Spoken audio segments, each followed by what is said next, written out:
So welcome everyone to the first lightning talk session for the Student Data Science Symposium.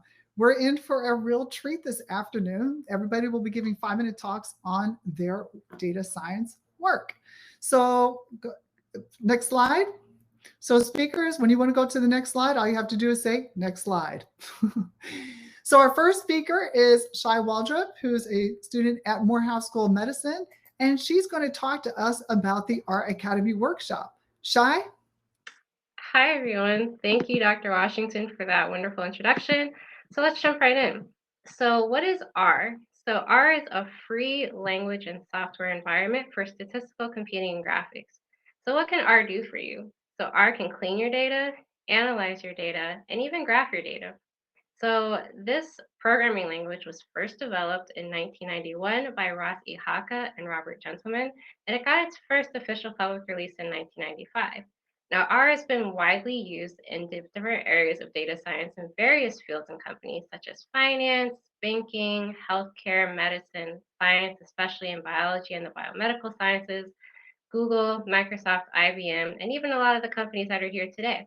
And so R can also be seen in uses for data visualization, machine learning, as well as statistical analysis. So now that you know all this, you're probably wondering, okay, so how can I use R? How can I jump right in to use this right after the symposium? So next slide, please. Thank you. So how do you use R? So you can see in the picture on the left, this is the user interface for R Studio. So R Studio is really kind of the house for our programming language. We call it the integrated development environment. So it's really where you are able to type things because you have that beautiful script in your head that you want to write, but R Studio allows you to write it there. So you see where it says Untitled 1 in red, this is where you'll input your script or your code. And where you see the console, this is where everything is going to come out. So this is your output. So this is the result of all that beautiful code you've just written. You can also see that there's a history tab where you can kind of keep track of everything you're doing. You also see a tutorial tab. So it allows you to be able to use R and use R Studio and practice with that, whether it's your first time or whether you just want to refresh your memory. At the bottom, you can also see a plots tab where your plots and graphs will show up, as well as a packages tab. So packages really help R function the way that you want it to. So for example, if you want to clean or organize your data, just like I mentioned before in the last slide, you can use a package called tidyr to do that.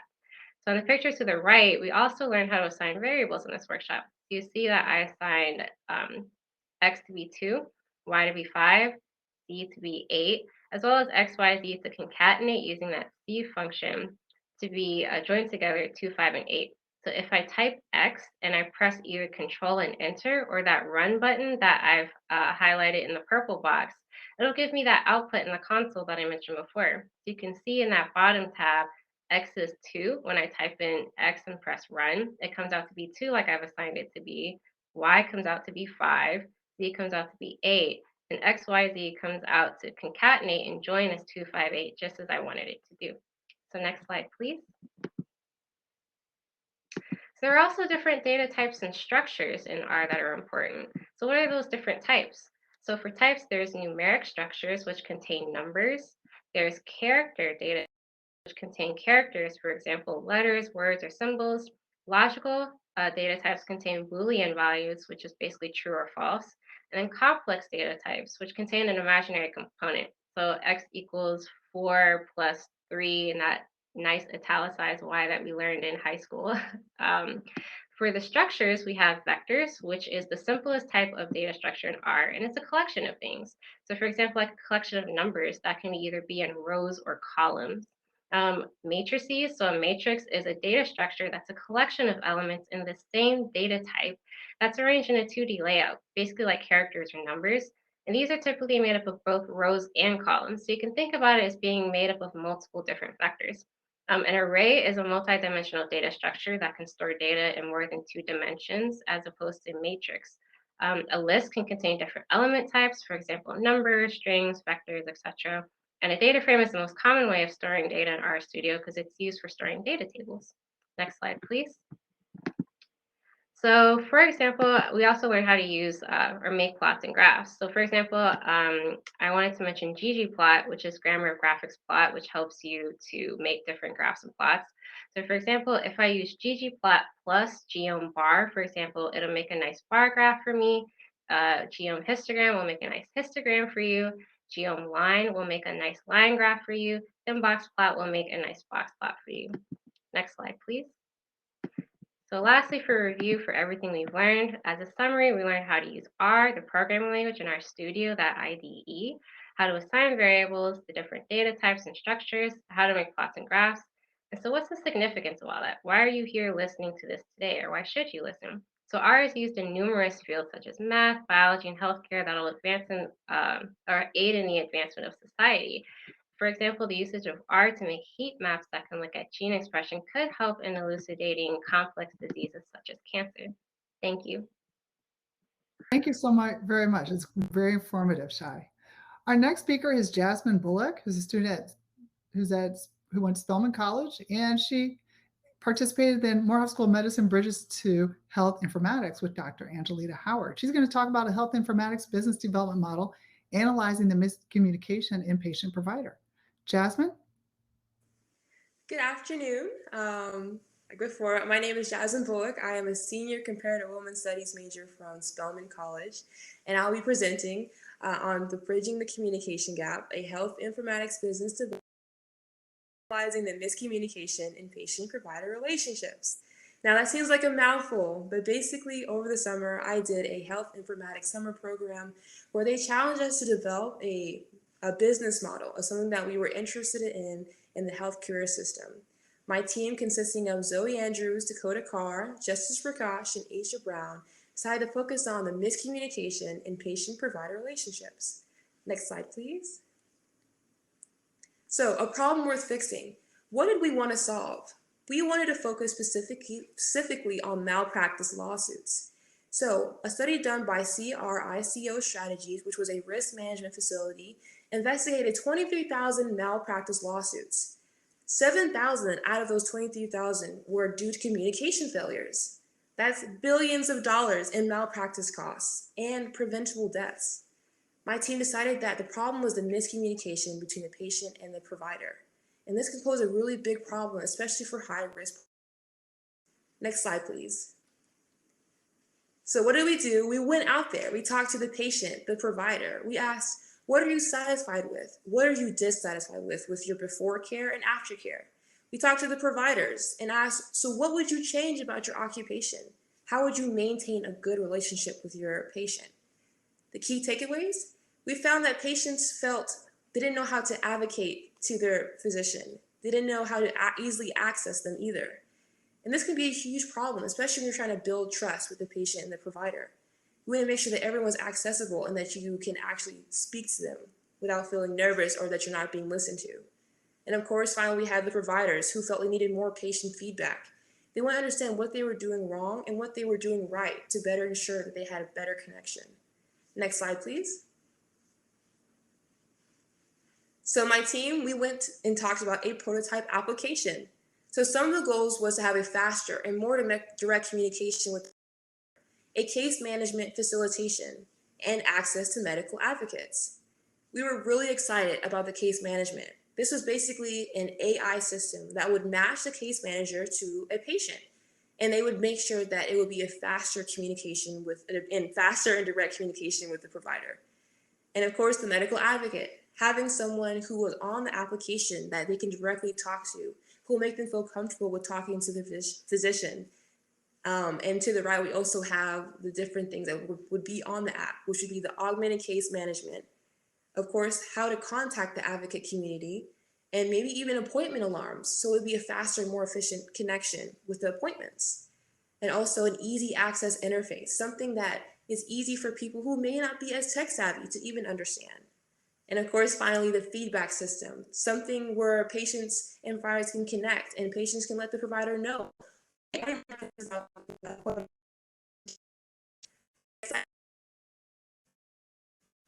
I have a business model. This is telling you exactly what's going on, who are we marketing to, why does it matter. I want to key partners? Our key partners is Kaiser Permanente, Northside Hospital, and Great Hospital, and of course, just in the Georgia location, because this we're used to right now. But the sign, of course, is the value proposition. Why is it there? We want to teachers, advocates, and e-commerce platform. And we're hoping to increase the communication and the program. We know the malpractice loss due to miscommunication has decreased by at least 20%. And the people we're marketing to, of course, are the patients, the providers, the doctors, hospital insurance companies. And of course, going back into the cost structure, how much it will cost to get this developed. Of course, creating the application, getting it programmed, advertisement for the application, getting it, and the revenue stream. We're hoping maybe a 12% charge to the hospital and in-app purchases, membership fees for the advocates or case managers. So in conclusion, I want to build the trust between the patient and provider, to instill comfortability with connecting with each other, to successfully bridge the communication gap. Thank you. Thank you so very much, Jasmine. That was great, really informative. Love the business model cabins. Our next speaker is Jackie Lynn, who is a MD PhD candidate at Morehouse School of Medicine. She's going to talk to us about the antimicrobial phenotypes of community-onset Staphylococcus aureus infections in the pediatric population. Jackie? Okay. Good afternoon, everyone. My name is Jacqueline, and I'm an MD PhD student at Morehouse School of Medicine. I'd like to thank the AUC Data and Dr. Washington and Ms. Gardner for giving me this opportunity today to talk a little bit about my project I've been working on. Next slide, please. Multi-drug resistant Staph aureus, specifically methicillin-resistant Staph aureus, or MRSA for short, kills over 18,000 people annually in the US. My project focuses on community-onset MRSA infections, which is defined as a confirmed positive MRSA culture within 48 hours of entering the hospital. These infections are typically seen in people who were previously healthy, meaning they have not had recent hospitalizations or surgeries, or in general had a large exposure to the medical field. The most common strain of community-onset MRSA is USA 300, and it has a unique antimicrobial phenotype, which is a pattern of antibiotics it is resistant or susceptible to that's different from other Staph aureus strains. My research question was, how has community-onset MRSA infections changed across space and time? Next slide. Here's an overview of the methods. We started with the data collection from Children's Healthcare of Atlanta hospitals, two hospitals, Eggleston and Scottish Rite. We pulled patient records from their electronic medical record system called EPIC for staph infections from 2002 to 2015, and over 30,000 records were found. After that, we did data cleaning with both Excel and SAS based on the eligibility criteria listed on the slide. And our final sample size was 17,035 patients. We performed two analyses. We did a k-means clustering analysis using SAS, and we used these 10 antibiotics. And then we also did spatial analysis using ArcGIS, including spatial mapping and hotspot analysis. Next slide. From the clustering analysis, we identified 5 MRSA clusters and 5 MISA clusters. But for this presentation, I'll be focusing on one of the MRSA clusters, which represented USA 300. And this cluster had oxacillin and erythromycin resistant and was susceptible to all other antibiotics in the clustering. On the left, you see a map of the Atlanta Metropolitan Statistical Area, which consists of 20 counties that make up the Atlanta area. And the blue dots represent the MRSA USA 300 infections that are the blue dots. And you'll see that there's a higher concentration in both DeKalb County and Fulton County. And then on the right is a graph of the percentage of the USA 300 infections out of all the MRSA infections. And so you see between 2004 and 2006, they had the highest percentage, and then you have a gradual decline up until 2015. Next slide, please. We then also performed a hotspot analysis, and here I've shown you two screen snapshots, 2005 and 2015. In the hotspot analysis, we're looking at areas that were statistically different from the rest of the study area. And so if it was statistically higher, it would be considered a hotspot represented in red. And if it was statistically lower, it would be considered a cold spot in blue. So we see in 2005 that DeKalb County had a large hotspot, but then in 2015, that hotspot is nearly gone. Next slide, please. So I was able to show by clustering analysis that Staph aureus infections could be characterized at the strain level, looking at USA 300, for example. And then by adding spatial analysis, we were able to see how this specific strain spread at the community level.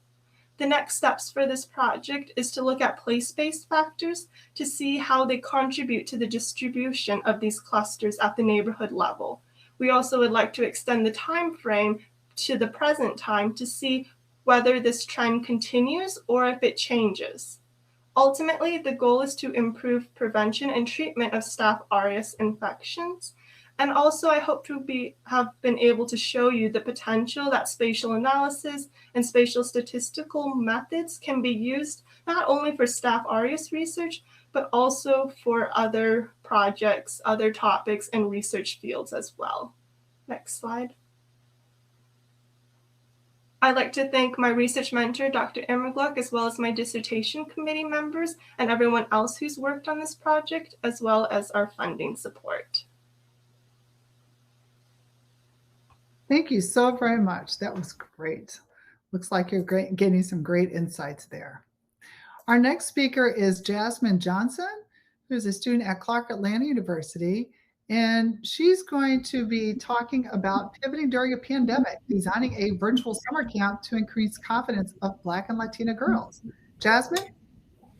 Hello. Hi, everybody. Like Dr. Washington said, I am Jazmyne Johnson, a senior computer science at Clark Atlanta University. When I am not in class, I also serve as the 33rd undergraduate vice president here at Clark Atlanta. In the summer of 2020, I and a group of amazing women were able to conduct research about something important to all of us. We called this project Pivoting During a Pandemic, designing a virtual summer camp to increase confidence of Black and Latina girls. Next slide, please. The problem we are trying to solve is closing the gap using Black and Latina women. We do this through exposure and teaching. Research shows that students who take computer science courses in high school are 6 times more likely to pursue a computer science major in college, and women are 10 times more likely as well. So as we see, there are 400,000 unfilled tech jobs in the US. And out of the jobs that are filled, only 26% of them are filled by women. So we really wanted to see how we could close this gap again through exposure and teaching. Next slide, please. For this, we wanted to consider and look at interactive computing, which is a tool for promoting diversity, inclusion, and equity within the field of computing while shedding light on the plurality of lived intersectional experiences that exist among the broader computing demographic. Because our female and of color, we want to consider these things when planning our camp. These are the research questions. Oh, sorry, next slide, please. The research questions that we wanted to answer was, does having camp attendees and a staff that is majority Black and Latina help increase the confidence in Black and Latina girls who attend?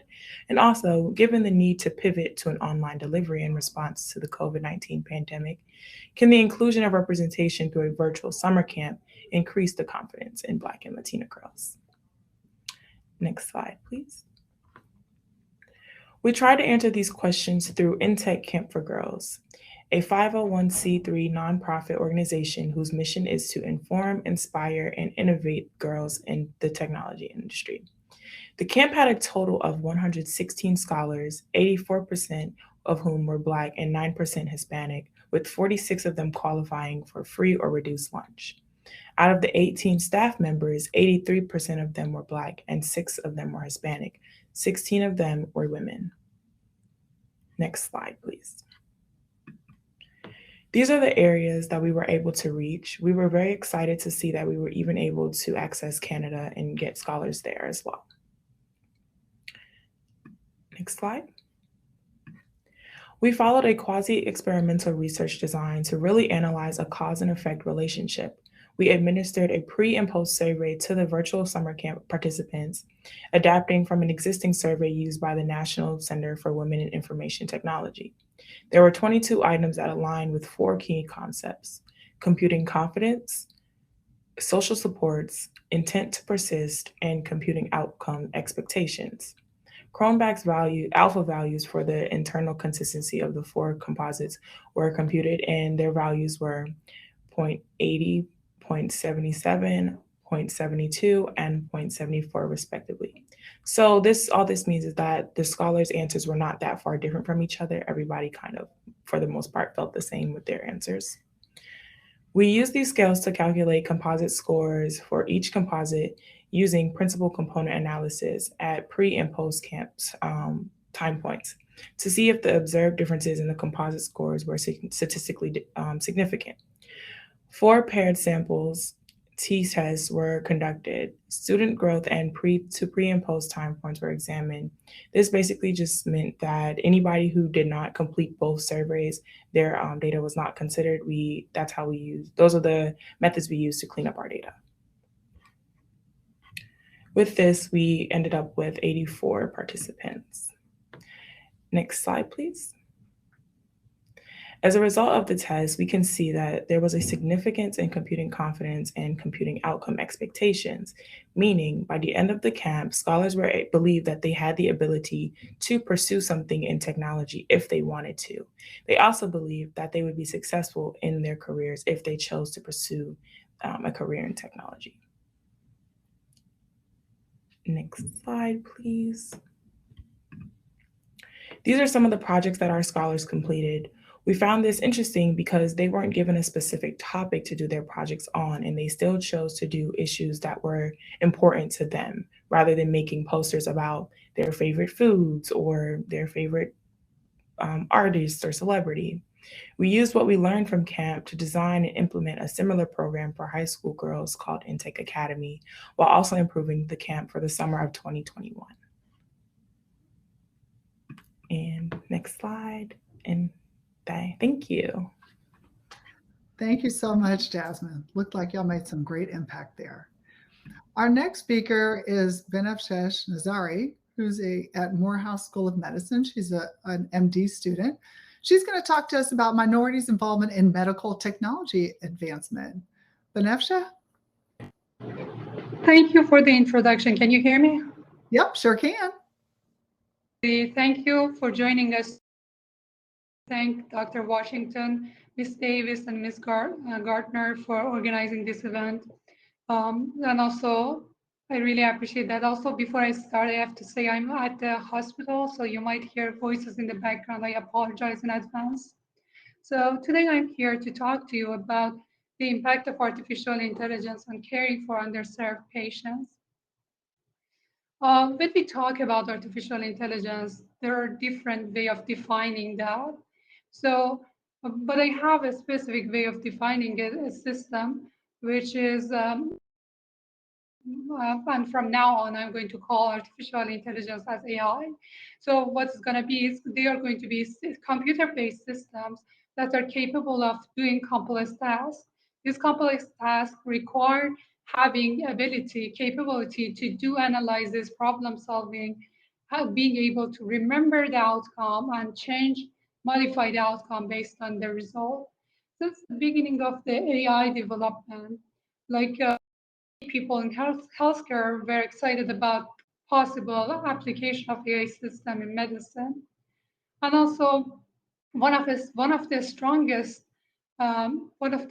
argument in favor of using AI in medicine was its capability to improve healthcare and improve access to healthcare. Next slide, please.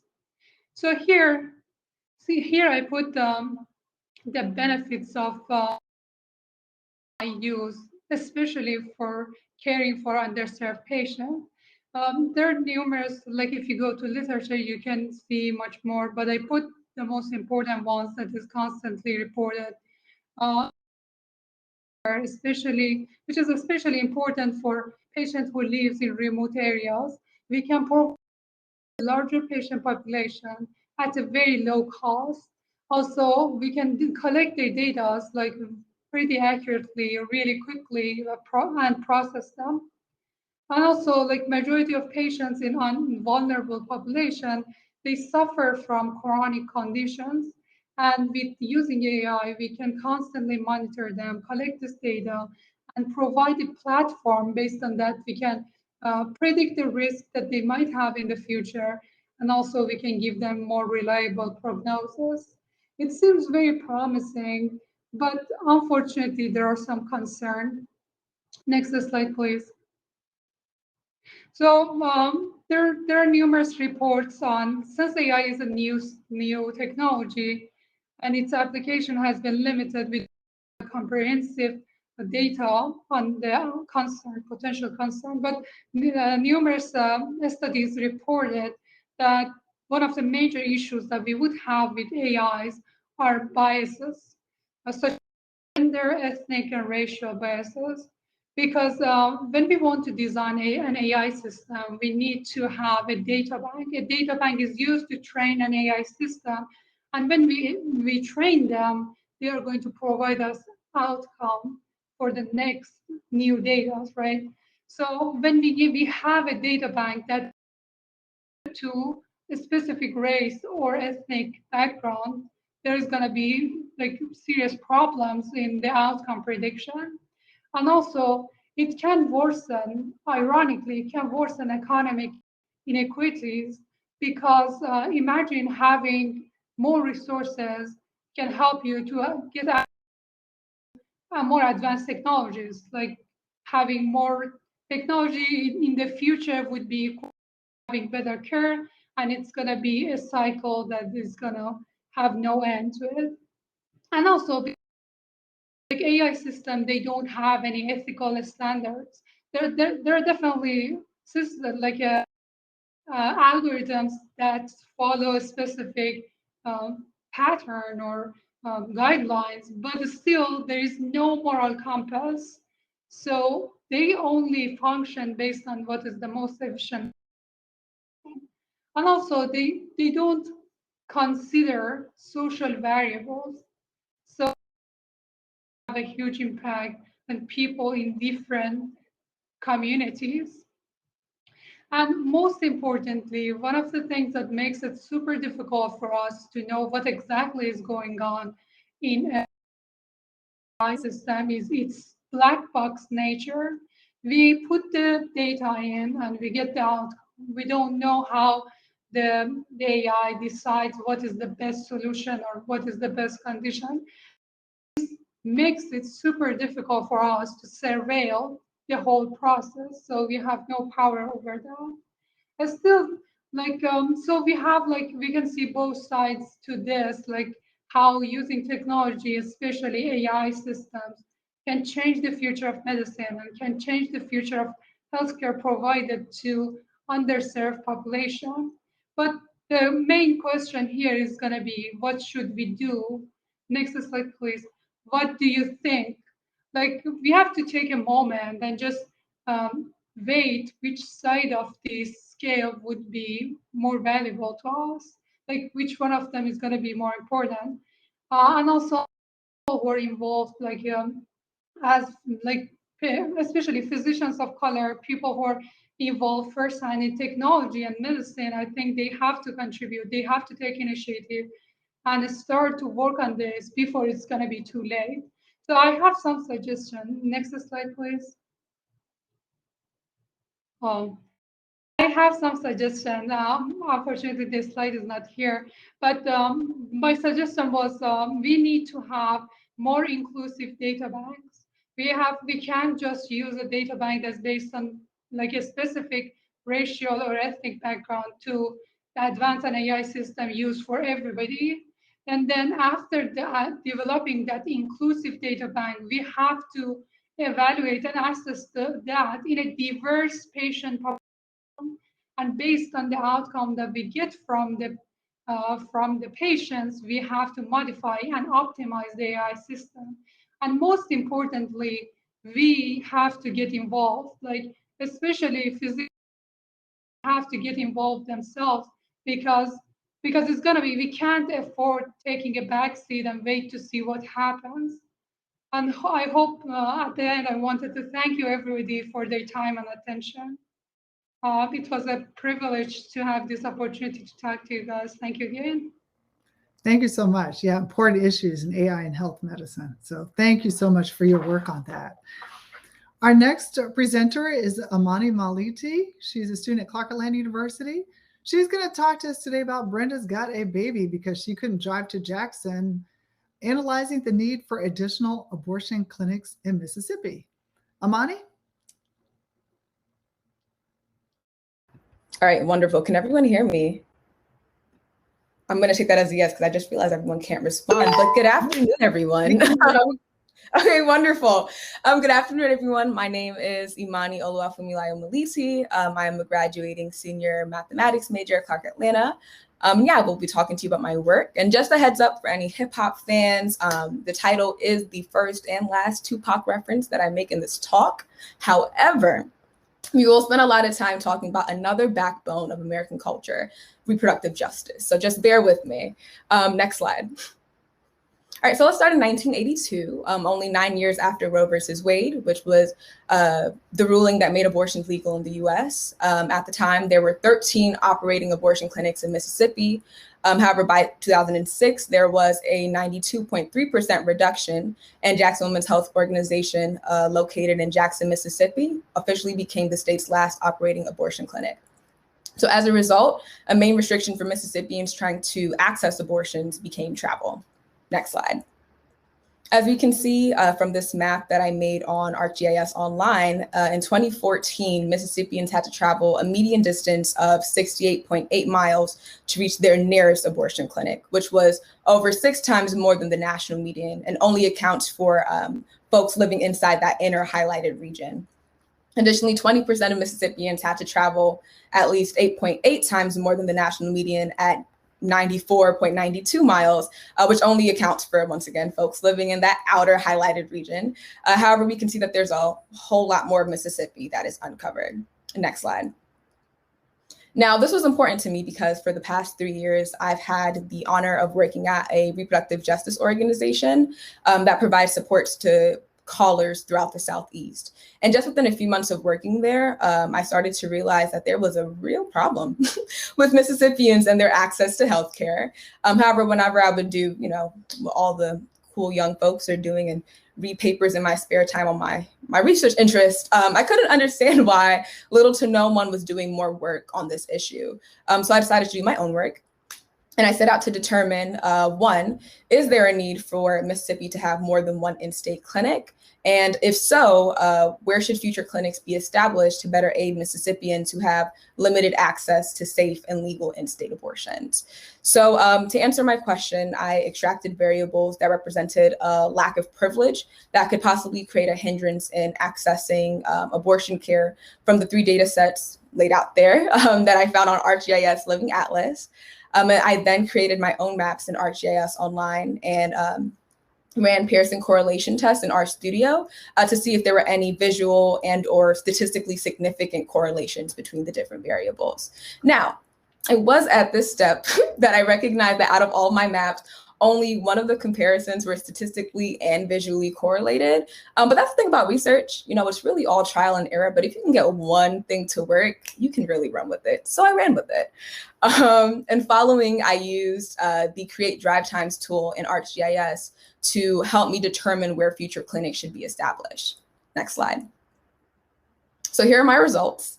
In this map, the darker shades of purple in the boundary layer underneath represent higher percentages of households with no vehicle within that county. And additionally, the bigger blue centroids on top of each county represent higher percentages of households whose income within the past year was below the poverty level. And when you think about it, it makes a lot of sense that people who have less of a discretionary income don't have the ability to purchase or even maintain a household vehicle, which in turn would provide a problem for someone who has to travel far to get to a clinic, especially considering that Mississippi is one of those states that requires you to attend 2 appointments in order to get your procedure done. So that leaves us with the question of where should we put future clinics? Well, with the drive time layer, the inner dark shade of pink that is outlined around Jackson Women's Health Organization represents a 30-minute drive to the clinic. And that middle outline represents an hour, and that outer outline in the lightest shade of pink is 2 hours out. And note that there are some Northwest counties with higher poverty levels and limited vehicle access within a household that still lack access outside of that 2-hour drive time range. And the same can be said for those 2 counties in the Mideast and that county in the southwest corner of Mississippi. Thus, ideally, future clinics would be set up around the area where these 3 green pins in the map are located. Now, this is not even the tip of the iceberg, but I truly believe that this is the start of shifting the access that marginalized communities have to take care of themselves and their health, since autonomy of the body should not just solely be reserved for folks who have the privilege to receive care regardless of where they reside. So specifically in this project, I was able to use data science to address the spatial disparities creating restricted access to women's reproductive health care. However, in my future research, I hope to aid policymakers and community organizers in providing viable solutions to this issue and other forms of inequity by creating accessible papers and graphics that truly do have the ability to change lives. Thank you very much. Great work, Imani. And all your work definitely will change lives, as will all the presenters' work will change lives. Job well done, everybody. Y'all did a great job getting a lot into 5 minutes to share your work and allowing us the opportunity to have insights into what you're doing. Thank you all so very much. Jerice, you can stop sharing your screen. So at this time, we're going to go to our next session, and which will be Lightning Talks 2, but until then, that will not start until 2:05. So you have about a 10-minute break to kick your feet up in a lounge or go relax, grab a cup of tea, because we'll have another amazing Lightning Talk session. Again, thank you so much to the presenters. Great work. And really, you all are a beacon of light as we go forth in data science. So see y'all in a minute, about 10 minutes. Oh, yes, and I'm going to echo Bettina's comment in the chat. Connect with the speakers, ask them questions. You can message them. So if you see them, reach out and interact with them. And don't forget to stop by the AUC Data Science Lounge during the next break. They'd love to get to know you. If you can't make it, send Shai an email, and that email's in the chat. See y'all soon. Bye.